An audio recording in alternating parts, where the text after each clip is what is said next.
நேசிக்கும் நல்ல பிதாவே, இந்த வேலைக்காக உனக்கு ஸ்தோத்திரப்பா. உங்களுடைய சத்தத்தை கேட்க நாம் வந்திருக்கிறோம். நீர் எங்களோடு பேசும். உங்களுடைய நாமம் மட்டும் மையப்படட்டும் தாழ்த்துகிறோம். இயேசுவின் மூலம் ஜெபிக்கிறோம் நல்ல பிதாவே, ஆமென். அல்லேலூயா. கர்த்தருடைய நாமம் மையப்படுவதாக. வந்திருக்கிற யாவரையும் ஆண்டவர் இயேசு நாமத்தினாலே உங்களை வாழ்த்தி வரவேற்கிறோம். தேவனாகிய கர்த்தர் நம்மை ஆசீர்வதிப்பாராக. ஆமென். அல்லேலூயா. சபைக்கு தேவையான அறிவு, தேவ பிள்ளைகளுக்கு தேவையான அறிவு. இந்த கடைசி காலத்தில் அறிவு பெருத்து போகும். இன்றைக்கு அறிவு வளர்ந்து கொண்டே இருக்கு. அறிவு பெருத்த உலகத்தில் வாழ்ந்து கொண்டிருக்கிறோம். அறிவு பெருத்த சமுதாயத்தில் வாழ்ந்து கொண்டிருக்கிறோம். இந்நாட்கள்ல நமக்கு தேவையான அறிவு, தேவ பிள்ளைகளுக்கு தேவையான அறிவு, சபைக்கு தேவையான அறிவு என்ன அப்படின்னா, ரோமர் 3ஆம் அதிகாரம் 20ஆம் வசனத்தை வாசிக்கிறோம். எந்த மனுஷனும் நியாயப்பிரமாணத்தின் கிரியையினின்று தேவனுக்கு முன்பாக நீதிமானாக்கப்படுவதில்லை. பாவத்தை அறியக்கூடிய அறிவு சபைக்கு தேவையான அறிவு. சபைக்கு தேவ பிள்ளைகளுக்கு பிரச்சனையை குறித்த அறிவு தேவையா, பாவத்தை குறித்த அறிவு தேவையா என்று சொன்னால், பிரச்சனையை குறித்த அறிவு அல்ல, பாவத்தை குறித்த அறிவு மிக முக்கியம். ஆமென். அல்லேலூயா. இஸ்ரவேல் ஜனங்கள் எகிப்தில 430 வருஷம் இருந்தார்கள். 400 வருஷம் அடிமைத்தனத்தில் இருந்தார்கள். பார்வோனுடைய ஆலோட்டி நிமித்தமாய் ஒடுக்கப்பட்டார்கள், நெருக்கப்பட்டார்கள், கண்ணீர் வடித்தார்கள், தன் ஜீவன் கசந்து போகக்கூடிய அளவுக்கு வேதனைக்குள்ளாக நடத்தப்பட்டார்கள். ஆகவே இஸ்ரவேல் ஜனங்களுக்கு பிரச்சனையை குறித்த அறிவு இருக்கு. தேவன் அவர்களை மோசேயை கொண்டு விடுவித்து செங்கடலை கடக்க பண்ணி சீனாய் வனாந்தரத்தில் ஆண்டவர் பிரமாணத்தை கொடுத்தார். நியாய பிரமாணம் கொடுக்கப்பட்ட நோக்கம் என்ன? ஆனால் பாவத்தை குறித்த அறிவு வர வேண்டும் என்பதற்காகத்தான் பிரமாணம் கொடுக்கப்பட்டது, நியாய பிரமாணம் கொடுக்கப்பட்டது. ஆமென். அல்லேலூயா. பிரச்சனை குறித்த அறிவு இருக்கு. இன்னைக்கு உலகத்துல எந்த மனுஷன்ட்ட நீங்க கேட்டாலும் பிரச்சனை குறித்த அறிவு இருக்கு. அந்த பிரச்சனைகளை எப்படி சமாளிக்கணும், இந்த பிரச்சனைக்கு என்ன செய்யணும், அந்த பிரச்சனைக்கு என்ன செய்யணும், பிரச்சனை எப்படி சமாளிக்க வேண்டுங்கிற அந்த தெளிவு, அந்த ஞானம், அந்த அறிவு இருக்கு. ஆனால் சபைக்குள்ள வந்த பின்பு பிரச்சனையை குறித்த அறிவு அல்ல, பாவத்தை குறித்த அறிவு தேவை. தேவன் நடத்தக்கூடிய வழிகளை நாம் அறிந்து கொள்ள வேண்டும். தேவன் விரும்புகிறார். எபிரேயர் 3:10 வாசிக்கிறோம், என் வழிகளை அவர்கள் அறியாதிருக்கிறார்கள். ஏசாயா 2ஆம் அதிகாரம் 3ஆவது வசனத்தில், கர்த்தருடைய ஆலயத்துக்கு போவோம், அங்கே தேவன் தமது வழிகளை நமக்கு போதிப்பார். கர்த்தருடைய ஆலயத்துக்கு ஏன் வருகிறோம், ஏன் வேதத்தை வாசிக்கிறோம், ஏன் ஜெபிக்கிறோம் என்று சொன்னால், தேவனுடைய வழிகளை நாம் அறிந்து கொள்ளும்படி. ஏற்கனவே நான் ரட்சிக்கப்படுவதற்கு முன்பாக மனமோனபடி, மனம் விரும்பினபடி, எனக்கு தெரிந்தபடி, நான் அறிந்திருக்கிறபடி, உலகம் எனக்கு கற்றுக் கொடுத்தபடி நான் நடந்து கொண்டிருந்தேன். தேவன் என்னை சபையில கொண்டு வந்து வைத்திருக்கிறார். சபையில் அங்கமாக்கி இருக்கிறார். சபைக்கு வருவதனுடைய நோக்கம் என்ன? நான் தேவனுடைய வழிகளை அறிந்து கொள்ளும்படி தேவ சமூகத்தில் வந்திருக்கிறேன். தேவனுடைய வழிகளை அறியவில்லை என்று சொன்னால் நமக்கென்று ஒரு வழிகளை வைத்துக் கொண்டு நம்முடைய மனது மாம்சம் விரும்பினபடி செய்வோம். நம்முடைய வழிகள் தேவனுடைய நாமத்தை மகிமைப்படுத்தாது. அது தேவனுடைய திட்டத்தை நிறைவேற்றாது. தேவனுடைய இருதயத்தை சந்தோஷப்படுத்தாது. ஆனால் தேவனுடைய வழிகளை நாம் பின்பற்றுகிற போது அது தேவனுடைய இருதயத்தை சந்தோஷப்படுத்தும், மனிதனுடைய இருதயத்தை சந்தோஷப்படுத்தும். இந்த பூமியில என்னை குறித்த தேவ திட்டம், நம்மை குறித்த தேவ திட்டம் நிறைவேறும். அப்ப தேவனுடைய விருப்பம் என்ன? தேவன் நடத்தக்கூடிய வழிகளை நாம் அறிந்து கொள்ள வேண்டும். இஸ்ரவேல் ஜனங்களை ஆண்டவர் தம்முடைய திட்டத்தின்படி தம்முடைய வழிகளை கொண்டு அவர் நடத்தினார். எகிப்தில இருந்து கானானுக்கு போகணும் அப்படின்னா குறைந்தது 10 நாட்கள் போதும், அதிகபட்சம் 14 நாட்கள் போதும். ஆனா ஆண்டவர் செங்கடலை கடக்க பண்ணி 40 வருஷம் வனாந்தரத்தில் நடத்தினார். ஏன் ஆண்டவர் 40 வருஷம் வனாந்தரத்தில் நடத்த வேண்டும் என்று சொன்னால் மிக முக்கியமான நோக்கம், நியாய பிரமாணத்தை கொடுத்து பாவத்தை அறியக்கூடிய அறிவு அவர்களுக்குள் வர வேண்டும். அப்ப நியாய பிரமாணத்தின் மூலமாய் பாவத்தை அறியக்கூடிய அறிவு அவர்களுக்குள் வருகிறது. எப்படி வருது பாருங்க. இப்ப எதெல்லாம் பாவம் அப்படின்னு ஒரு மனிதன் அறிய வேண்டும் என்று சொன்னால் நியாய பிரமாணத்தை கொடுத்துட்டார். விக்கிர ஆராதனை செய்யக்கூடாது, பொய் சொல்லக்கூடாது, களவு செய்யக்கூடாது, இச்சிக்க கூடாது, திருடக்கூடாது, உபச்சாரம் செய்யக்கூடாது, இப்படி கற்பனைகளை கொடுத்துட்டார். இப்ப இந்த கற்பனைகளை அவர்கள் படித்து பாவத்தை அறிந்து கொண்டார்கள். பாவத்தை அறிந்து கொண்டார்கள். கவனிங்க, காலையில மன்னாவை எடுத்து சமைச்சு சாப்பிட்டுட்டு பகல் முழுவதும் அவங்களுக்கு என்ன வேலை அப்படின்னா படுத்து தூங்குற வேலை இல்லை. நியாய பிரமாணத்தை கற்றுக்கொள்ள வேண்டும், நியாய பிரமாணத்தை அறிந்து கொள்ள வேண்டும். குடும்பமா உட்கார்ந்து சபையா உட்கார்ந்து நியாய பிரமாணத்தை வாசிக்கணும். நியாய பிரமாணத்தை அறிந்து கொள்ள வேண்டும். நியாய பிரமாணத்தில் இருக்கக்கூடிய பாவ பட்டியலை படித்து அறிந்து கொள்ள வேண்டும்.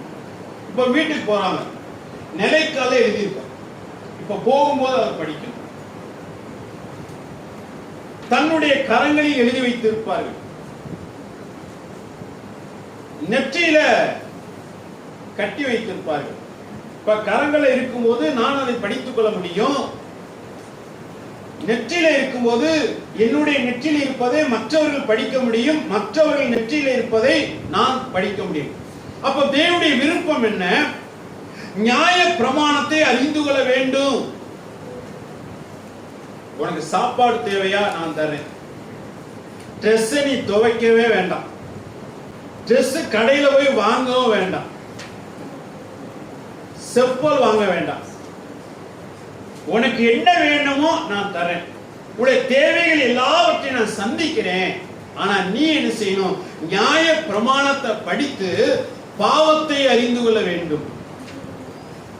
எப்பெல்லாம் நம்முடைய தேவைகளை தேவன் பரிபூர்ணமாய் சந்திக்கிறாரோ அப்பெல்லாம் தேவ சமூகத்தில் அதிகமா இருக்கணும். சந்திக்காத போது இருக்கணும், சந்திக்கும் போது அதிகமா இருக்கணும். ஸ்தோத்திரம். இப்ப பாவ பட்டியலை தேவன் நியாய பிரமாணத்தின் மூலமாய் பாவ பட்டியலை அவர்கள் அறிந்து கொண்டார். இப்ப எது பாவம் அப்படின்னு கேட்டா அவங்களுக்கு தெரியும். திருடக்கூடாது பாவம், பொய் சொல்லக்கூடாது பாவம், இப்படி எல்லாவற்றையும் அறிந்து கொண்டார். அடுத்த ஸ்டெப்பு தேவன் அவர்களை எப்படி நடத்தினார் என்று சொன்னால், தாங்கள் படித்தும் கேட்டும் அறிந்து கொண்டதை அவர்களுக்குள் இருக்கு என்பதை அறிந்து கொள்ளும்படி தேவன் நடத்தினார். அதாவது மக்களுக்கு என்ன தேவையோ அதை தேவன் என்ன செய்ய மாட்டாருன்னா உடனே கொடுக்க மாட்டார். ஒரு மனிதனுக்கு என்ன தேவையோ அதை உடனே ஆண்டவர் கொடுக்க மாட்டார். ஆண்டவர் என்ன செய்வார் அப்படின்னா, தேவைகளை பிரச்சனையாக மாற்றி அந்த பிரச்சனையின் மூலமாக தனக்குள் இருக்கிற பாவத்தை அறிந்து கொண்டார்கள். ஒரு ஆளுக்கு குறிப்பா இப்ப எனக்கு தண்ணி வேணும். எனக்கு என்ன வேணும்? தண்ணி வேணும். இது என்னுடைய தேவை. எனக்கு தண்ணி வேணும். ஆண்டவர் தண்ணிய மறைச்சு வச்சுட்டார், ஒளிச்சு வச்சுட்டார். நல்ல கவனிச்சா எனக்கு இப்ப தண்ணி தேவை. ஆனா தேவன் அந்த தண்ணிய தாகம் எடுக்கும் போது ஆண்டவர் கொடுக்கிறது இல்ல. ஆண்டவர் என்ன செஞ்சுட்டாரு? தண்ணியை எடுத்து ஒளிச்சு வச்சுட்டாரு அல்லது மறைச்சு வச்சுட்டாரு. தண்ணி எடுத்து எங்க வச்சுட்டாரு அப்படின்னா, கற்பாறைக்குள்ள தண்ணிய வச்சுட்டாரு. இப்ப தண்ணி மறைக்கப்பட்டு இருக்கு. இப்ப இந்த மறைக்கப்பட்டு இருந்த உடனே இப்ப தன்னுடைய தேவைகள் சந்திக்கப்படாத பட்சத்துல உடனே அவர்களுக்குள் இருக்கக்கூடிய மாம்சம் அப்பதான் வெளியில வரும். மத்த நேரமெல்லாம் அந்த பாவம் வெளியில வராது. யார் வேணாலும் பாவ பட்டியலை படித்து இதெல்லாம் பாவம் என்பதை அறிந்து கொள்ள முடியும். அடுத்த ஸ்டெப் தேவன் எப்படி நடத்துவார் என்று சொன்னால், இந்த பாவ பட்டியலில் இருக்கக்கூடிய பாவமானது என்னுடைய ஆத்துமால இருக்கும்படி தேவன் நடத்துவார். தேவன் நடத்துவார்.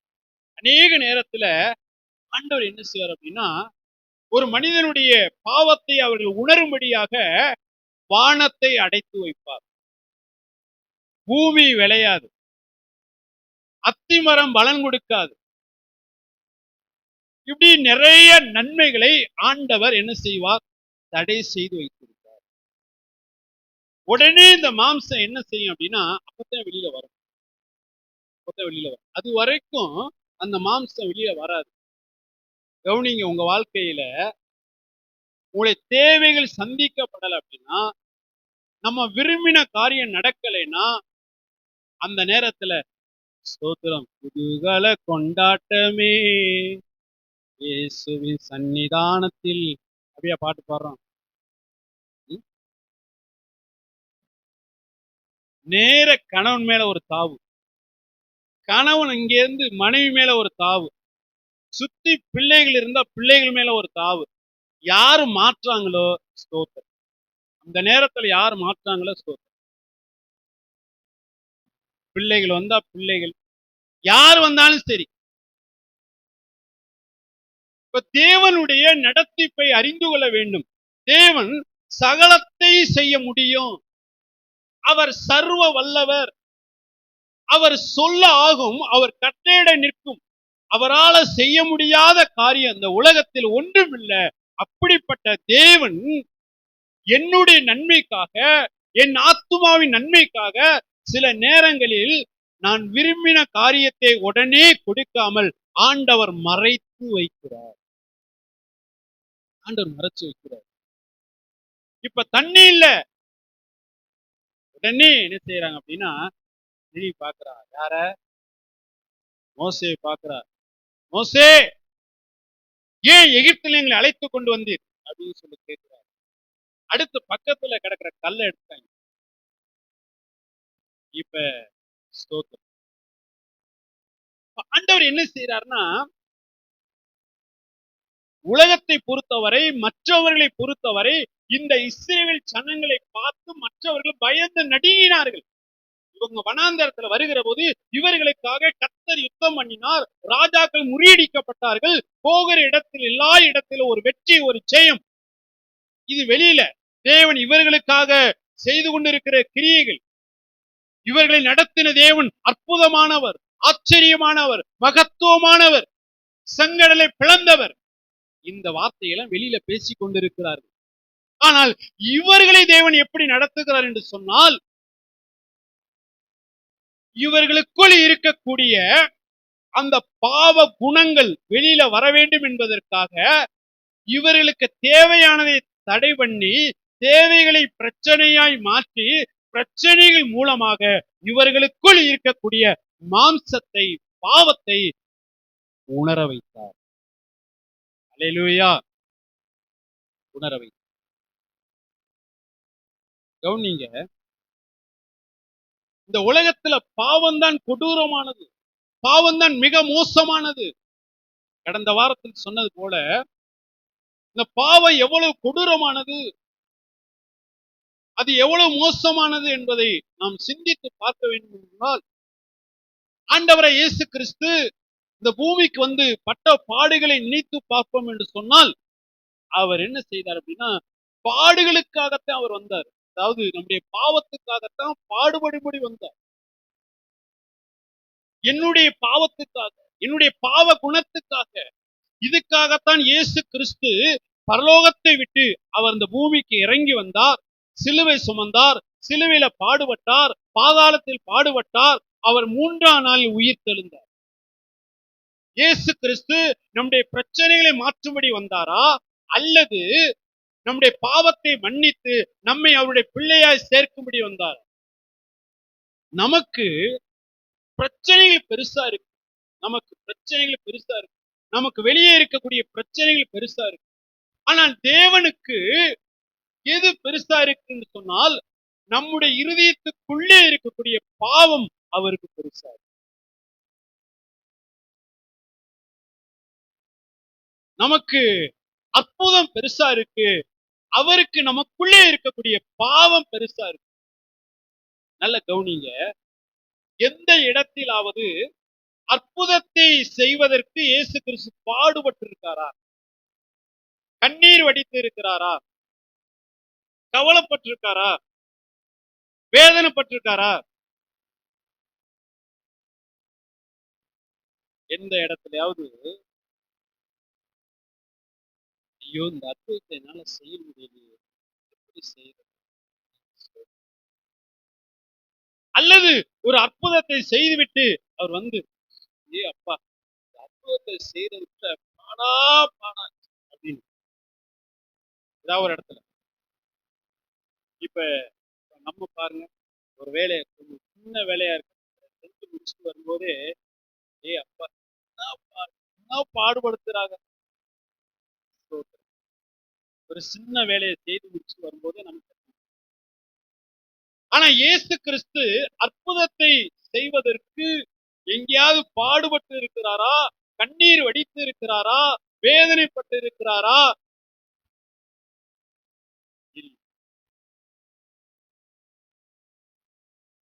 அவர் எதுக்காக பாடுபட்டார் என்று சொன்னால், என்னுடைய பாவத்துக்காகத்தான் அவர் பாடுபட்டார், என்னுடைய பாவத்துக்காகத்தான் கண்ணீர் வடித்தார், என்னுடைய பாவத்துக்காகத்தான் அவர் சிலுவை சுமந்தார், என்னுடைய பாவத்துக்காகத்தான் தன் ஜீவனை கொடுத்தார், என்னுடைய பாவத்துக்குரிய தண்டனையை தன் ஆத்துமாவில் ஏற்றுக்கொண்டு பாதாளத்துக்கு போய் 3 நாள் பாடுபட்டார்.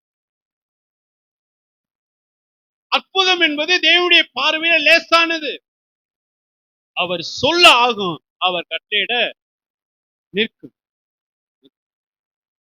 அவர் எங்கேயும் அற்புதம் செய்வதற்கு உட்காரவில்லை. எங்கேயாவது ஒரு இடத்துல அற்புதம் செய்யறதுக்கு 1 மணி நேரம் உட்கார்ந்து இந்த அற்புதத்தை செஞ்சுட்டு போவான் அப்படின்னு சொல்லி எங்கேயாவது உட்கார்ந்து இருக்காரா? வேதத்துல எங்கேயாவது ஒரு இடத்துல அவர் அற்புதத்தை செய்வதற்கு அவர் 1 மணி நேரம் உட்கார்ந்து இருக்கிறாரா?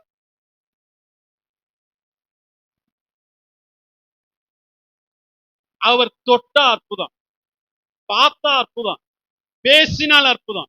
என் தேவன் அற்புதத்தின் தேவன், அதுல மாற்றமே இல்லை. ஆனால் அற்புதத்தை செய்வதற்கு அவர் ரிஸ்க் எடுக்கவே இல்லை. அவர் சிரமப்படவே இல்லை, கஷ்டப்படவே இல்லை, பாடுபடவே இல்லை. எந்த இடத்துல இப்ப செங்கடலை பிரிக்கணும். இப்ப இஸ்ரவேல் ஜனங்கள் எகிப்திலிருந்து வருகிறார்கள். முன்னாடி செங்கல், பின்னாடி பார்வோனுடைய சேனை. இப்ப இஸ்ரவேல் ஜனங்கள் செங்கடலுக்கு முன்னாடி நிக்கிறாங்க, பின்னாடி பார்வோன் சேனை. இப்ப இஸ்ரவேல் ஜனங்கள் கதிகலக்குறாங்க, என்ன செய்யறேன்னு தெரியல. இப்ப உட்கார்ந்து எப்படி இவங்களை தப்பு வைக்கிறது, என்ன செய்யறது அப்படின்னு சொல்லி அவர் யோசிச்சாரு. அவ்வளவு பெரிய செங்கடல். மோசேயை பார்த்து சொன்னாரு, உன் கையில என்ன இருக்கு? கோல் இருக்கு. கோலை நீட்டு அப்படின்னு. உடனே அந்த செங்கடல் இப்படி ரெண்டா பிரிஞ்சு. எப்படி பிரிஞ்சு தெரியுமா? கட்டின செவர் மாதிரி இப்படி நிக்குது, இப்படி நிக்குது, மதிலா நிக்குது. அற்புதத்தை செய்வது அவருக்கு லேசான காரியம். நீ நல்லா புரிந்து கொண்டால் இந்த சத்தியம் உங்களை உருவாக்கும், அநேகரை உருவாக்குவதற்கு இது உங்களுக்கு பிரயோஜனமா இருக்கு. இந்த சத்தியத்தை சரியா அறிந்து கொண்டால் உண்மையாவே இந்த சத்தியம் உங்களை தூக்கி எடுக்கும், உங்கள் ஆத்மாவை விடுவிக்கும், தேவனுக்கு பிரியமான ஒரு வாழ்க்கை வாழ கிரியை செய்யும். இன்னைக்கு சபை எந்த நிலையில இருக்கு என்பதை நீங்கள் அறிந்து கொண்டால், உங்களுடைய ஆவிக்குரிய கண்கள் திறக்கப்பட்டால், நீங்கள் அநேகருக்கு ஆசீர்வாதமா மாறுவீங்க. ஆமென். அல்லேலூயா.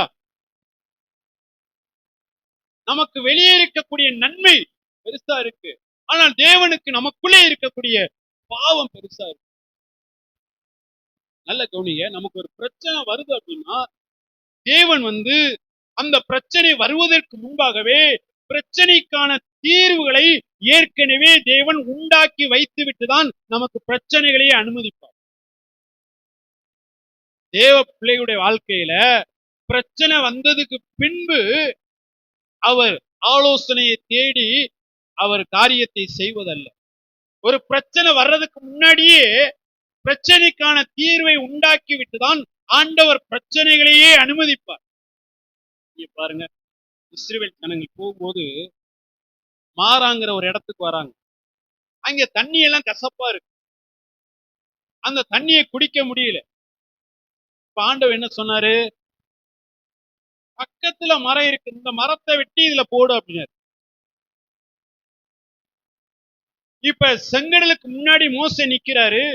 வனாந்தரத்திலிருந்து அவர் மோசே வருகிற போதே கோலை கொடுத்துட்டாரு. உன் கையில என்ன இருக்கு? நீட்டு, அவ்வளவுதான். ஆகார வனாந்தரத்தில் கொண்டு வருவதற்கு முன்பாகவே நீரூற்றை தேவன் ஏற்கனவே அங்கே உண்டாக்கி வைத்து இருக்கிறார். அந்த நீரூற்றை பார்க்கும்படி ஆகாருடைய கண்கள் திறக்கப்பட்டது. ஆண்டவர் நமக்கு ஒரு பிரச்சனை வருதுன்னா, ஆல்ரெடி தேவ பிள்ளைகளுக்கு இருக்க வேண்டிய ஞானம் என்ன அப்படின்னா, ஏற்கனவே என் பிரச்சனைக்கான தீர்வை தேவன் உண்டாக்கி வைத்து விட்டார். இப்பொழுது என்னுடைய கண்கள் திறக்கப்படணும், என் ஆவிக்குரிய கண்கள் திறக்கப்படணும், அன்னுடைய வார்த்தை உண்டாகணும், அன்னுடைய சத்தம் உண்டாகணும், சத்தம் உண்டாகணும். பிரச்சனை வந்த பின்பு தீர்வை கொடுக்கிறவர் அல்ல, பிரச்சனைக்கு முன்பாகவே தீர்வை உண்டாக்கி வைத்து விட்டார். ஆனால் பிரச்சனை வந்த பின்பு அந்த பிரச்சனையின் மூலமாக நம்முடைய இருதயத்தை நாம் அறிந்து கொள்ள வேண்டும் என்பதுதான் தேவனுடைய விருப்பம். தேவனுடைய விருப்பம் என்ன? உபாகமம் 8ஆம் அதிகாரம் 2 வாசிங்க. உன் தேவனாகிய கர்த்தர் உன்னை சிறுமைப்படுத்தும்படிக்கும் தம்முடைய கட்டளைகளை நீ கைக்கொள்வாயோ கைக்கொள்ள மாட்டாயோ என்று அவர் உன்னை சோதித்து உன் இருதயத்தில் உள்ளதை நீ அறியும்படிக்கும் உன்னை இந்த 40 வருஷமளவும் வனாந்தரத்திலே நடத்தி வந்த எல்லா வழியையும் நினைப்பாயாக. உன் இருதயத்தில் உள்ளதை நீ அறியும்படிக்கு இந்த வனாந்தரத்தின் பாதையில நான் உன்னை நடத்தி கொண்டிருக்கிறேன். நம்முடைய வாழ்க்கையில வனாந்தரம், பொருளாதாரத்துல வனாந்தரம், நம்ம தேடக்கூடிய காரியத்துல வனாந்தரம், வெறுமை, ஒன்றுமில்ல. இப்ப தேவ பிள்ளைகளுக்கு ஒரு விசுவாசம் தேவை. தேவன் என்னை நடத்துகிறார், தேவன் அனுமதிக்காமல் ஒன்று நடக்காது, தேவன் இதை அனுமதிக்கிறார் என்று சொன்னால், இந்த பிரச்சனைகளை, இந்த சூழ்நிலைகளை, இந்த வனாந்தரத்தை தேவன் அனுமதிக்கிறார் என்று சொன்னால், நான் என்னுடைய இருதயத்தை நான் அறிந்து கொள்ளும்படி. 15வது வசனத்தை வாசிங்க.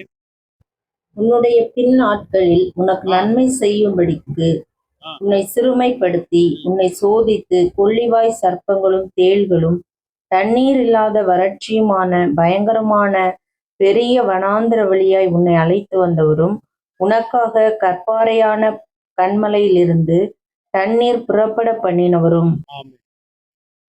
உன் பின்னாட்களை நன்மை செய்யும்படி ஆண்டவர் இந்நாட்களை வனாந்தரத்தின் பாதையில் நடத்தி கொண்டிருக்கிறார். கொள்ளுவ சர்ப்பம், தேள், நம்ம இருக்கக்கூடிய இடத்துல நம்ம உருவாக்கணும்னு தேவன் நினைச்சுட்டாருன்னு வச்சுங்களேன். உங்களை உருவாக்கணும் தேவன் நினைச்சுட்டாருன்னா, பஸ்ல போனாலும் காரணம் இல்லாம கண்டேட்டு திட்டுவாரு. ஸ்தோத்திரம். உலக மனுஷன் என்ன சொல்லுவேன்? குடும்பத்துல ஏதோ சண்டையோட வந்துட்டாரு, குடும்பத்துல காலையில வந்த உடனே சண்டையோட வந்திருக்காரு, அந்த கோபத்தை இங்க காட்டார். ஆனா ஆவிக்குரிய வெளிச்சம், ஆவிக்குரிய ஞானம் என்ன? தேவன் அனுமதிக்காம ஒண்ணுமே நடக்காது, தேவன் இதை அனுமதிக்கிறார் என்று சொன்னால் என் இருதயத்தை நான் அறிந்து கொள்ளும்படி ஆண்டவர் இப்பொழுதும் இந்த கண்டேட்டை தொட்டுட்டார். யார தொட்டுட்டார்? இப்ப அந்த உரல்ல போட்டு இடிக்கும் போது இந்த உரல் புரிஞ்சுக்காம உலக்கைய திட்டுமா, அல்லது உலக்கைய இயக்கக்கூடிய ஒரு மனிதன் இருப்பாங்கல்ல, அதை திட்டுவாங்களா?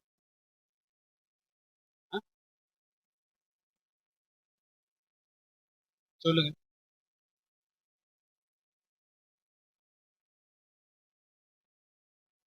உரலுக்கு தெரியும் இந்த உலக்க விழுகுதுன்னா இதுவா விழுகல, மேல ஒரு கரம் இருக்கு அப்படின்னு உலக்கைக்கு உரலுக்கு தெரியும். ஆனா நமக்கு தெரியாது.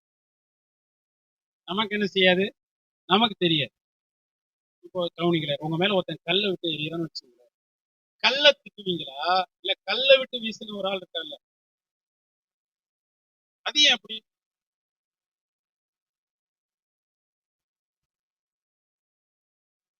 இது மாதிரிதான் இப்ப மனிதர்கள் சும்மா இருக்கிறாங்க, இந்த மனிதர்களை இயக்கக்கூடியது அவர். அவன் நல்லவன் தான், எல்லா மனுஷனும் நமக்கு நல்லவங்க தான், எல்லா மனுஷன் நல்லவன் தான். அவன் கோபமா பேசுறான் அப்படின்னா, நல்லா தானே இருந்தாங்க, நேற்றுக்கு வரை நல்லா தானே இருந்தாங்க, இப்ப கொள்ளுவ சர்ப்பத்தை போல இப்படி இருக்கிறானே. உடனே ஆவிக்குரிய வெளிச்சம் என்ன? என் இருதயத்தில் உள்ளதை நான் அறிந்து கொள்ள வேண்டும், பின்னாட்களில் எனக்கு நன்மை வைத்து இருக்கிறார். ஆகவே இவர்கள் பிரச்சனை இல்ல, யார் பிரச்சனை? ஆண்டவர் தான் பிரச்சனை. யார் பிரச்சனை? நம்ம ஆண்டவர் விட்டுருவோம்.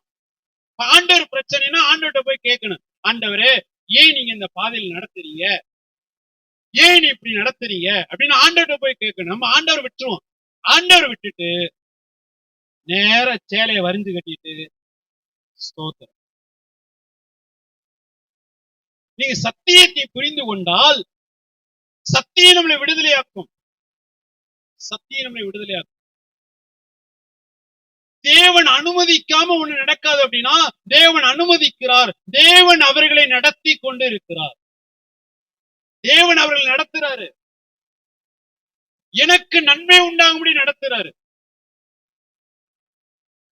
நம்ம இந்த சத்தியத்தை நீ புரிஞ்சுக்கிட்டே வச்சுங்க, புரிஞ்சுக்கிட்டீங்கன்னா உண்மையாவே தேவனுக்கு அதிகமா நன்றி சொல்லுவோம், அதிகமா நன்றி சொல்லுவோம். நமக்கு சூழ்நிலைகள் எதிராக இருக்கிற போதுதான் என்னுடைய பாவம், என் இருதயத்தில் என் ஆத்துமாவில் இருக்கக்கூடிய பாவம் வெளியில வரும், வேற எந்த நேரத்திலும் அது வெளியில வராது. நம்ம விரும்பாத பாதையில தேவன் நம்மை நடத்துகிற போது, நம்முடைய இருதயம் விரும்பாத பாதையில் நடத்துகிற போது, மனிதர்கள் நம்ம விரும்பாத காரியத்தை செய்கிற போதுதான் இந்த இருதயத்தில் இருக்கக்கூடிய பாவமானது இப்ப வெளியில வரும். இந்த பாவத்தை நான் அறியணும், முதல்ல நான் உணரணுங்கிறது தேவனுடைய விருப்பம். பிசாசுடைய மிகப்பெரிய தந்திரம் என்ன? உன்னை நீ அறிந்து கொள்ளக்கூடாது.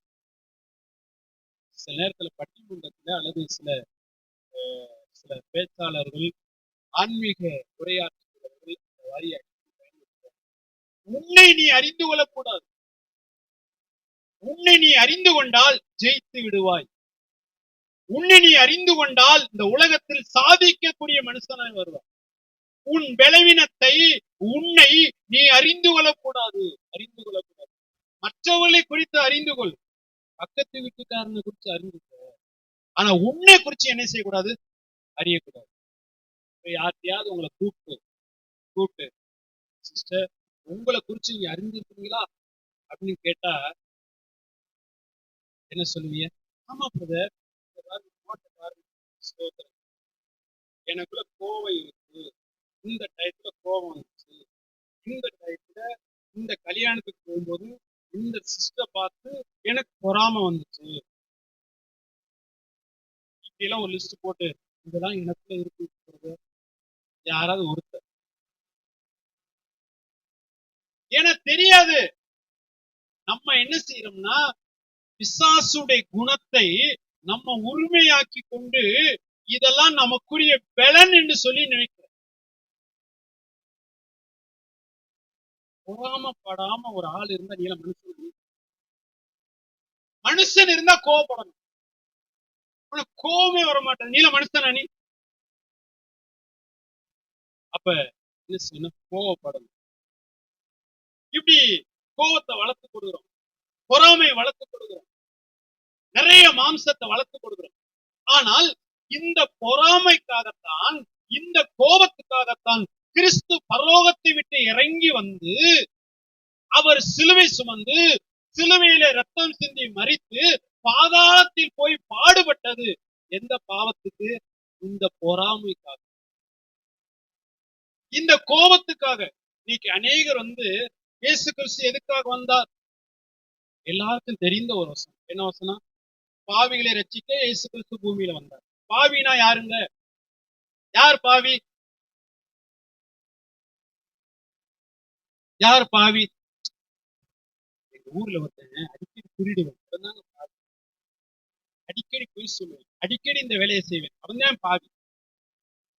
கவுனிங்கள், உலகம் வந்து பாவம் செய்தால் பாவின்னு சொல்லுது. ஆனா வேதம் பாவத்தை செய்யக்கூடிய குணம் நமக்குள்ள இருக்கிறனால பாவம் செய்தாலும் செய்யாவிட்டாலும் நீ பாவி. உலகம் என்ன செய்து? ஒரு மனுஷன் திருடுனா பாவின்னு சொல்லுது, அவன் மோசமானவன் சொல்லுது.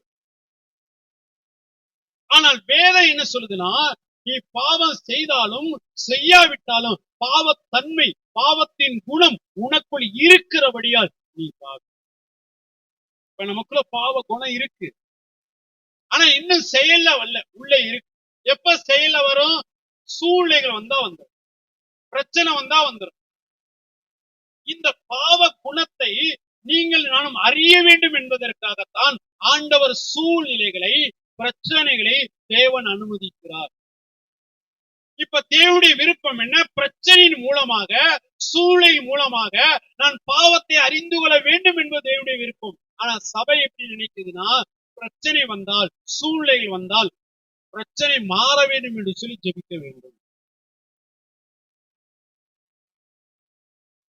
பிரச்சனை மாறணும், இதுக்கா ஜெபம். பிரச்சனை மாறுவது தேவனுடைய கரத்தில் இருக்கு. அவருக்கு ஒரு நிமிஷம் போதும், ஒரு நிமிஷம் போதும். நான் ஏற்கனவே சொன்னது போல அவர் அற்புதத்தை செய்வதற்கு அவர் பாடுபடவில்லை. வேர்வை சிந்தல, ரத்தம் சிந்தல, பாதாளம் போகல, பாதாளம் போகல. என்னுடைய பாவத்துக்காகவே பாதாளம் போனார். அற்புதத்தை செய்வதற்காக அவர் பாதாளத்துக்கு போகல. ஆண்டவரை இயேசு கிறிஸ்து இந்த பூமியில வருவதற்கு முன்பாகவே 2 ராஜாக்கள் 13ஆம் அதிகாரம் 20-21 வாசிங்க. எலிசா மரணம் அடைந்தான், அவனை அடக்கம் பண்ணினார்கள். மறு வருஷத்திலே மோவாபியரின் தண்டுகள் தேசத்திலே வந்தது. அப்பொழுது அவர்கள் ஒரு மனுஷனை அடக்கம் பண்ண போகையில் அந்த தண்டை கண்டு அந்த மனுஷனை எலிசாவின் கல்லறையில் போட்டார்கள். அந்த மனுஷனின் பிரேதம் அதிலே விழுந்து எலிசாவின் எலும்புகள் மேல் பட்டபோது அந்த மனுஷன் உயிரடைந்து தன் கால்களை ஊன்றி எழுந்திருந்தான். ஆண்டவராய் இயேசு கிறிஸ்து இந்த உலகத்துக்கு வருவதற்கு முன்பாகவே தீர்க்கதரிசி எலிசா மரித்து விட்டார். அவரை அடக்கம் பண்ணி 1 வருஷம் ஆச்சு. இப்போ ஒரு மனுஷனை அடக்கம் பண்ணுவதற்காக சுமந்து கொண்டு வருகிறார்கள். இப்ப எதிரிகள், மற்ற தேசத்தினுடைய எதிரிகள் அந்த நேரத்துல வருகிற போது இந்த பிரேதத்தை என்ன செஞ்சாங்க? அப்படி தூக்கி எரிஞ்சிட்டு ஓடிட்டாங்க. இந்த பிரேதம் எதுல போய் படுது அப்படின்னா, எலிசாவுடைய எலும்பு மேல படுது. இந்த எலும்பு பட்ட உடனே பிரேதம் என்ன செஞ்சிச்சு அப்படின்னா, உயிரடைந்து உயிரோடு எழுந்து அவர் எழும்பி நிற்கிறார். இயேசு கிறிஸ்து வந்துதான் அற்புதம் இல்ல. இயேசு கிறிஸ்து வருவதற்கு முன்பாகவே செத்து போன ஒரு மனிதனுடைய எலும்பு அற்புதத்தை செய்யக்கூடுமானால், மரித்து போன ஒரு மனுஷனை எழுப்ப கூடுமானால், இந்த அற்புதத்தை செய்வதற்காக இயேசு இந்த பூமிக்கு வரவில்லை. ஆனால் இயேசு பூமியில் அற்புதத்தை செய்தார். ஆனால் அற்புதத்தை செய்வதற்காக அவர் பூமிக்கு வரல. அவர் வந்த நோக்கத்தை நீங்கள் நானும் சரியா அறிந்து கொள்ளணும். இப்ப ஏதாவது ஒரு மனிதன்கிட்ட பார்த்து, இங்க பாரு, நீ என்னுடைய அற்புதத்தை வாங்கலைன்னா நீ பரலோகத்துக்கு வர முடியாது அப்படின்னு சொல்லியிருக்காரா? சொல்லுங்க. எல்லாருமே எழுத்தாளர் தான் மாறிட்டாங்க. அடுத்த 2 நாள்ல சில கவிதைகள், சில கட்டுரைகள், சில புக்கெல்லாம் வெளியில வரும் இயேசு கிறிஸ்து வேலை சார்பாக. கவுனிங்க, கவுனிச்சா தான் புரியும். முடிக்க போறேன் செய்தி. எனக்கு டைம் போறதே இந்த முடிஞ்சு வச்சு 10 நிமிஷமே இருக்கு. நான் என்ன செய்திக்குள்ளே போகல. கவுனிங்க, ஏதாவது ஒரு மனுஷனை பார்த்து நீ பரலோகத்துக்கு வரணும்னா என் கிட்ட நீ அற்புதத்தை பெறாம நீ பரலோகத்துக்கு வர முடியாது. நீ பரலோகத்துக்கு வரல அப்படின்னா, மன்னிக்கும், பரலோகத்துக்கு வரணும்னா நீ அற்புதத்தை பெறாம, அற்புதத்தை பெற்றுக்கொள்ளாம நீ பரலோகத்துக்கு வர முடியாது அப்படின்னு எங்கேயா சொல்லியிருக்கிறாரா? என்ன சொல்லியிருக்காரு? யோவான் 13ஆம் அதிகாரம் 8வது வசனத்தை வாசிங்க.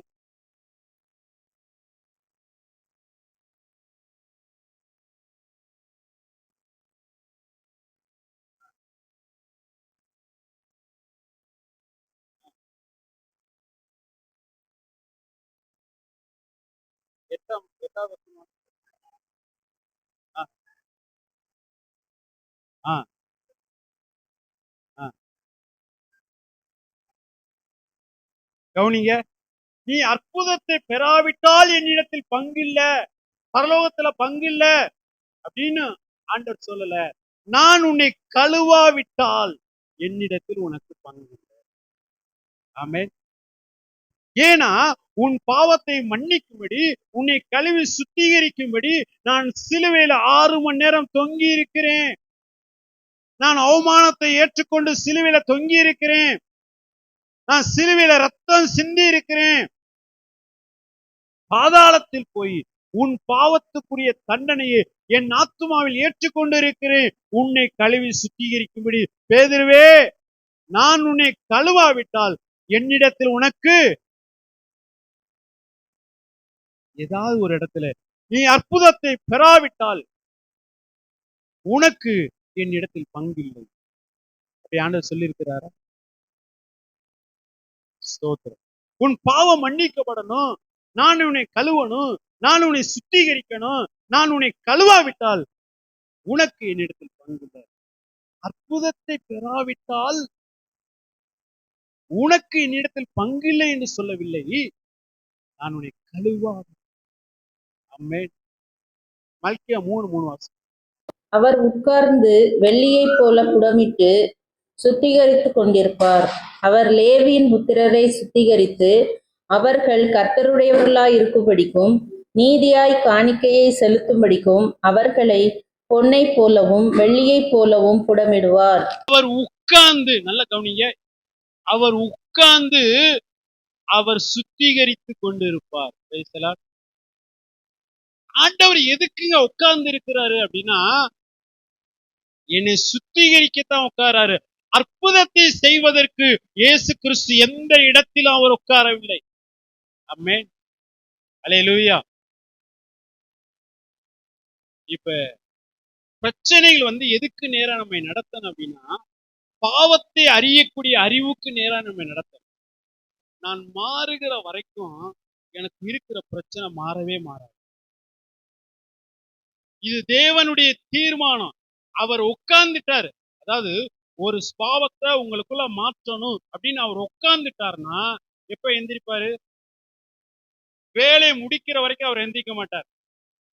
அவர் எத்தனை வருஷம் ஆனாலும் அங்கேதான் உட்கார்ந்துருப்பார். ஆம். அப்ப பிரச்சனையில் வருவது என் இருதயத்தை நான் அறிந்து கொண்டு என் இருதயம் மாறணும். இப்ப அனிதாஸுக்கு அந்த பிரச்சனை இருக்காது. அந்த மெடிக்கல் கார் இப்போ ஏதாவது பிரச்சனை வந்தாரா? பிரச்சனை பண்ற இல்லையா? இல்லையா? நல்ல கவனிங்க. வேற சபையில எல்லாம் இந்த சத்தியம்லாம் இல்ல. என்ன சொல்லி கொடுப்பாங்கன்னா, நீங்க ஜெப குறிப்பை எழுதி கொடுக்கணும் சிஸ்டர். நாங்க வந்து ஜெபிக்கிறோம், ஜெபிக்கிறோம், ஜெபிக்கிறோம், ஜெபிக்கிறோம். தேவனுடைய இருதயத்தை புரிந்து கொள்ளல, தேவனுடைய நடத்துதல புரிந்து கொள்ளல. நான் சிஸ்டருக்கு என்ன ஆலோசனை கொடுத்தேன்னா, நீ அவங்கள நேசித்து, அவங்கள மன்னிச்சு, அவங்கள நேசித்து, அவங்கள ஆசீர்வதிச்சு ஜெபம் பண்ணுங்க. சூழ்நிலைகள் அப்படி மாறி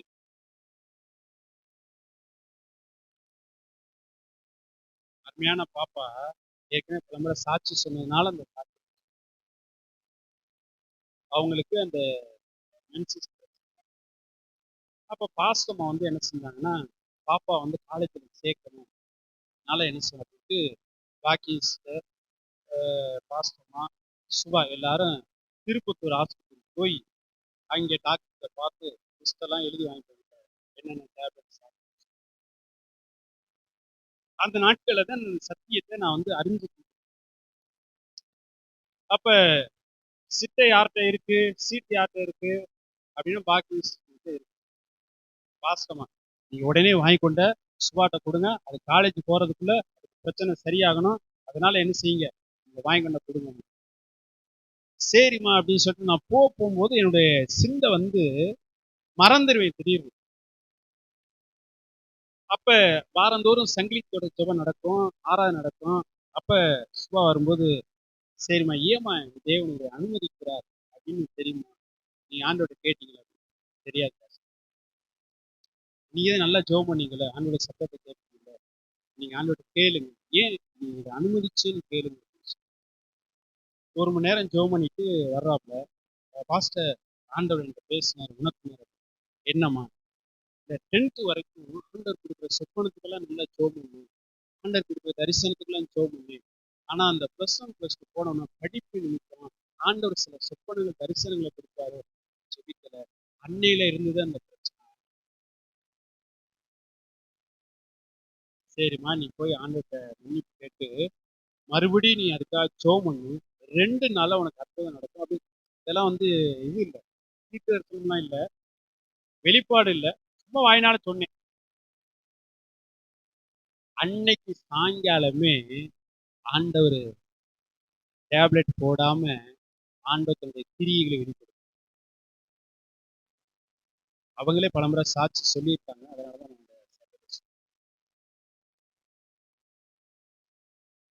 வெளிப்புற சுத்தமாகும்படி முதலாவது உட்புறத்தை சுத்தமாக்கு. அப்ப எல்லா பிரச்சனைகளுக்கும் என் ஆத்துமாதான் காரணம். வெளியில என் வீட்டுக்காரர் சரியில்லை, இவங்க சரியில்லை, வேலை செய்யற இடத்துல சரியில்லை, உறவினர் சரியில்லை, ஊருக்காரங்க சரி, என்ன சொன்னாலும் நீங்க எத்தனை பிரச்சனைகளை நீங்க அடுக்கினாலும் அதுக்கு ஒரே ஒரு தீர்வு. ஆண்டவர் என்ன சொல்வார், உன் ஆத்துமா சரியானால் வெளியில சரியா. இப்ப சிஸ்டர் வந்து பக்கத்துல ஒருத்தர் வந்து பிரச்சனை வந்துட்டே இருக்கு. இப்ப நல்லா பேசுறாங்க, சண்டையெல்லாம் இல்லை, மறுபடியும் சண்டை வரல. இல்ல வீட்டுக்காரர் என்ன ஆலோசனை, மற்றவர் என்ன ஆலோசனை, மகளிர் போலீஸ் ஸ்டேஷன் போவோம், போய் சொல்லுவோம், கேஸ் கொடுப்போம். சபையினுடைய ஆலோசனை என்ன, வேதத்தினுடைய ஆலோசனை என்ன, அவங்க மன்னிங்க, நேசிங்க. திடீர்னு ஒரு நாள் வந்து ஆவியானவர் இறங்கிட்டாரே நம்ம தெரியல, நேர அந்த வீட்டுக்குள்ள போயிட்டு அக்கா தங்கச்சி தானே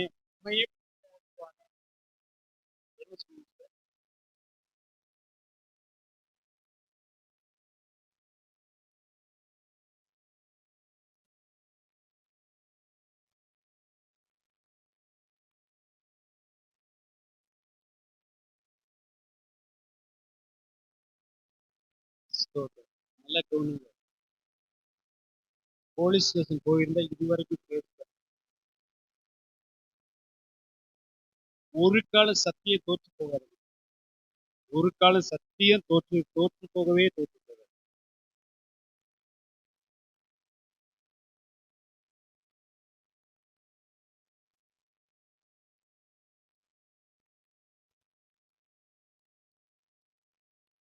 நல்ல கவனிங்க. இந்த சத்தியத்தை நீங்க எந்த அளவுக்கு நீங்க வந்து ருசிக்கீங்கன்னு தெரியல. வெளியில நான் சந்திக்கக்கூடிய அத்தனை பிரச்சனைகளுக்கும் தீர்வு எங்க இருக்குன்னா, என் ஆத்துமாதான் தீர்வா இருக்கு, என் ஆத்துமாதான் பிரச்சனை, என் ஆத்துமாதான் பிரச்சனை.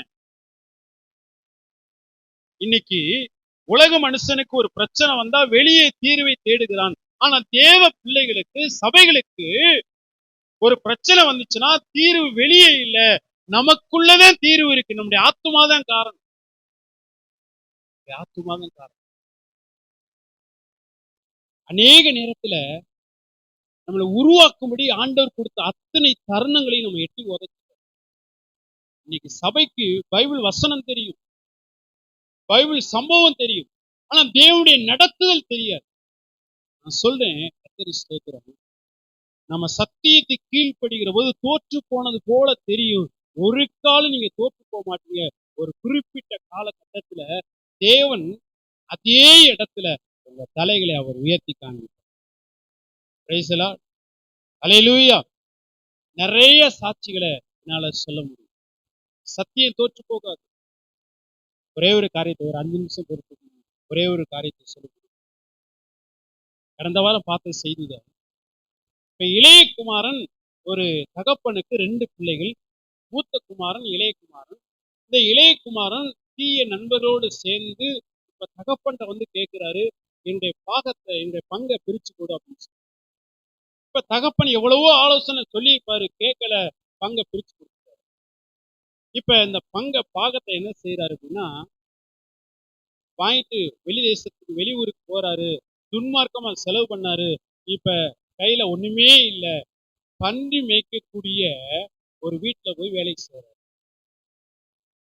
பன்றி கூட நல்ல தவிடு கிடைக்குது, ஆனா இவருக்கு ஒருவேளை சாப்பாட்டுக்கு வழி இல்லை, திருப்தியான சாப்பாடு இல்ல. இப்ப இந்த நேரத்துல இந்த இளைய குமாரன் என்ன ஜெபிக்கணும் சொல்லுங்க? நல்ல கவனிங்க. அவனுக்கு இருந்த பிரச்சனை, அவனுக்கு இருந்த சூழ்நிலை அவனுடைய குறைகளை உணர வைத்தது, அவனுடைய பாவத்தை உணர வைத்தது. அவன் உணர்ந்து தகப்பன் இடத்தில் வந்தான். நம்ம எப்படி ஜெபிக்கிறோம் தெரியுமா? ஆண்டவரே ஸ்தோத்திரம்ப்பா, இந்த வீடு பரவாயில்ல, எனக்கு இன்னொரு வீட்டை கொடுங்க ஆண்டவரே, எனக்கு இந்த சூழ்நிலை மாறட்டும், எனக்கு இந்த சூழ்நிலை மாறட்டும். ஏன்னா அவருக்கு தெரியாமலே சூழ்நிலை வந்துருச்சு, அப்படித்தானே? ஆண்டவருக்கு தெரியாமலே சூழ்நிலை வந்துருச்சு. அதனால அவர்கிட்ட போய் எக்ஸ்பிளைன் பண்றான், ஆண்டவரே நான் இப்படி தகப்பட்டு வந்தேன், பணமெல்லாம் செலவழிஞ்சு போச்சு, இப்ப இந்த பன்றி மேய்க்கிற வீட்டுல வேலைக்கு சேர்ந்தேன். அந்த சண்டால என்ன பண்ணிட்டானா, பண்டிகளுக்கு நல்ல சாப்பாடு தவிடு கொடுக்குறேன், எனக்கு அந்த தவிடு கூட கிடைக்கல, அதனால எனக்கு ஆடு மேய்க்கிற வீட்டுக்கு என்னை கூட்டிட்டு போங்க. அங்க போனா புல்லு கிடைக்காது, இப்ப அங்க என்ன ஜெபம் பண்ணணும்? மாடு மேய்க்கிற வீட்டுக்கு கூட்டு போங்கப்பா. அங்க இப்ப அங்கேயும் சரி வரலைன்னா, இப்ப 2 இடத்துக்கு போயிட்டு அந்த 2 இடம் சரி வரலைன்னா, ஏற்கனவே பண்டி மேய்ச்ச இடமே நல்லா இருந்துச்சு, நேரம் அங்கேயே வந்தது. இதாங்க நீ சபையினுடைய நிலவரம். சபையோட நிலவரம் என்ன தெரியுமா? நம்ம வந்து பிரச்சனை மாறணும், பிரச்சனை மாறணும், பிரச்சனை மாறணும். பிரச்சனையை மாத்துறது ஒரு நிமிஷம் போதும். இப்ப அவன் தன்னுடைய குறையை உணர்ந்தான். என் தகப்பனுடைய வீட்டில் எத்தனை வேலையாட்கள் திருப்தியாக சாப்பிடுகிறார்கள், என் தகப்பனை விட்டு பிரிந்து வந்து விட்டேன், என் தகப்பனுடைய அன்பை இழந்து விட்டேன். இப்ப அவன் என்ன செய்தான்? அந்த சூழ்நிலைகள், அந்த பிரச்சனைகள் அவனுடைய குறைகளை உணர்வதற்கு, அவனுடைய பாவத்தை உணர்வதற்கு நேராய் நடத்தினான். இப்ப நேர தகப்பன் இடத்தில் வந்தான். அப்பா அப்பா, நான் பட்ட கஷ்டம் உங்களுக்கு தெரியுமாப்பா? சட்டை இல்லப்பா, போகர் இல்லப்பா, செருப்பு இல்லப்பா, அப்பா காப்பாத்துக்கு அப்பா. இவன் நடந்து வருகிறான், தகப்பன் ஓடி வருகிறார். இவன் நடந்து வர்றேன், தகப்பன் ஓடி வராரு, ஓடி வராரு. உடனே சொன்னாரு, இல்லடா நீ திரும்பி வந்திருக்க, நீ திரும்பி வந்திருக்க, உனக்கு ட்ரெஸ், உனக்கு மோதிரம், உனக்கு பாதரட்ச எல்லாத்தையும் போடுங்க, ஊரே கொண்டாட்டம். இவன் திரும்பி வராம இருந்திருந்தா இவன் சூழ்நிலைகள் மாறட்டும் சொல்லி ஜெபம் பண்ணியிருந்தா கடைசி வரைக்கும் சூழ்நிலை மாறாது. நல்ல கவனிங்க, நான் அடிக்கடி சொல்லுவேன், மனிதர்கள் நம்மோடு போராடுகிற போதும், நாம் மனிதனோடு போராடுகிற போதும் தேவன் நம்மோடு சூழ்நிலைகளை வைத்து போராடுகிறார். நல்ல கவனிங்க, உங்க வாழ்க்கையில நீங்க ஈஸியா புரிஞ்சுக்கங்க. இன்னைக்கு சாப்பாட்டுக்கு வழி இல்லைன்னு வச்சுங்க, தேவன் அதை வைத்து போராட ஆரம்பிக்கிறார். சூழ்நிலைகளை வைத்து, மனிதர்களை வைத்து, வியாதியை வைத்து அவர் போராட ஆரம்பிக்கிறார். நம்ம இது தெரியாம வீட்டுக்காரோட போராடி என்ன பண்றது?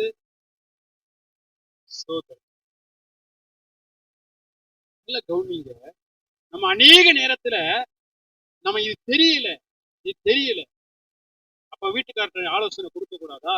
அவங்க செய்யக்கூடிய தவறை சுட்டி காமிக்க கூடாதுன்னா கண்டிப்பா செய்யணும். எப்ப செய்யணும்னா, நீங்க தேவ சமூகத்துல நீங்க இது சிலுவையா எடுத்துக்கொண்டு உங்க குறைகளை உணர்ந்த பின்பு உங்க வாயிலிருந்து வரக்கூடிய ஆலோசனைக்கு, வார்த்தைக்கு மதிப்பு.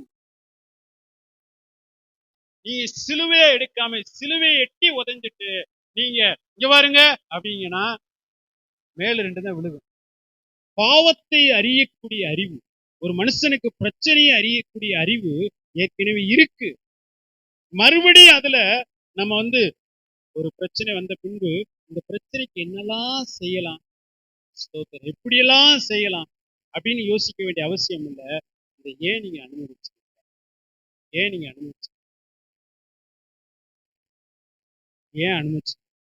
சொல்லுங்க ஆண்டவர் அப்படின்னு சொல்லி ஆண்டவர்கிட்ட கேட்கிற போது ஆண்டவர் ஏதோ ஒரு காரியத்தை நமக்குள்ள சுட்டி காமிப்பார். அது மாறும்போது வெளியில அப்படியே டோட்டலா மாறிடும்.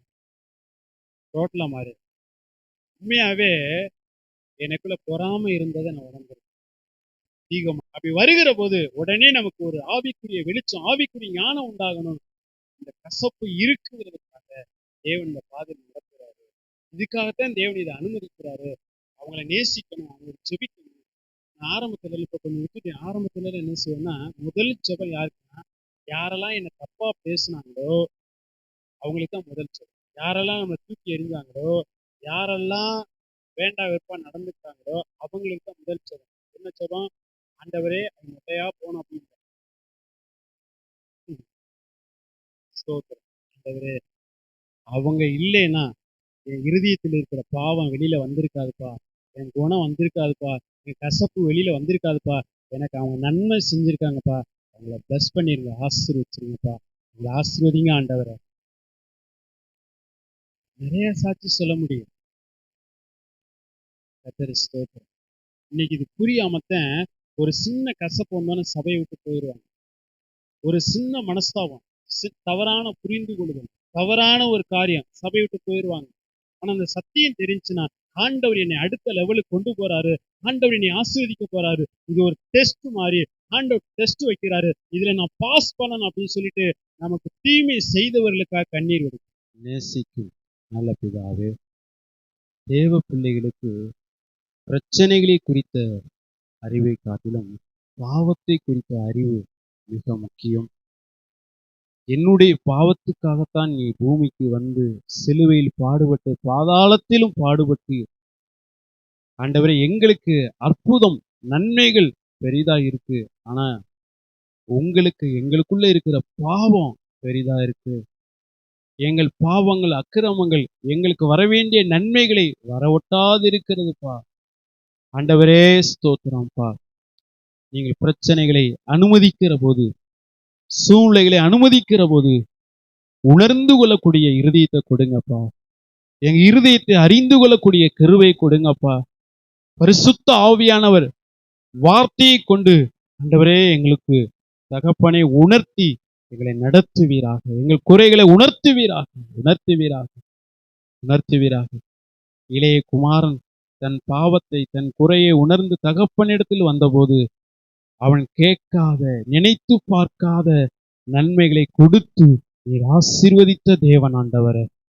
தகப்பனே, அதே போலவே எங்கள் குறைகளை உணர்கிற போதெல்லாம் எங்களுக்கு தேவையானதை கொடுத்து எங்களை ஆசீர்வதிக்கிற தேவனாய் இருக்கிறேன் ஆண்டவரே. இந்த வார்த்தைக்காக ஸ்தோத்திரம். இந்த வார்த்தையை கேட்ட ஒவ்வொரு தேவ பிள்ளைகளையும் கர்த்தர் ஆசீர்வதிங்கப்பா, ஆசீர்வதிங்க. எங்களை தாழ்த்துகிறோம். நீர் மாத்திரம் மையப்படும். இயேசு மூலம் செபிக்கிறோம் நல்ல பிதாவே.